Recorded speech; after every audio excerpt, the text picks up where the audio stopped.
ایک سوال یہ آیا ہے کہ کوئی عورت محرم کے بغیر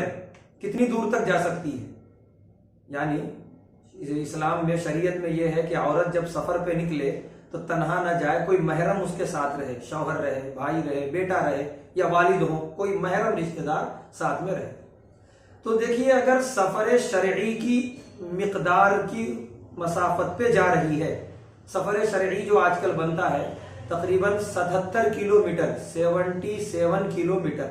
اور 48 میل ہوتا ہے، 48 میل، اتنی دور یا اس سے زیادہ اور جا رہی ہے کوئی عورت، تو اب تنہا جانا اس کے لیے جائز نہیں ہے، گناہ کبیرہ ہے، کسی محرم کے ساتھ ہی جانا ہوگا ہر حال میں۔ اتنی دور اگر جا رہی ہے تو اس سے کم جا رہی ہے، 10 کلومیٹر، 20 کلومیٹر، تو تنہا جانے کی اجازت ہے، لیکن شرط یہ ہے پردے اور حجاب میں رہ کر، کہ بے پردگی کے ساتھ بغیر حجاب کے وہ نہیں جا سکتی گھر کے باہر، اپنی تمام عزت و آبرو کی حفاظت کے ساتھ گھر سے نکلے گی تو جا سکتی ہے۔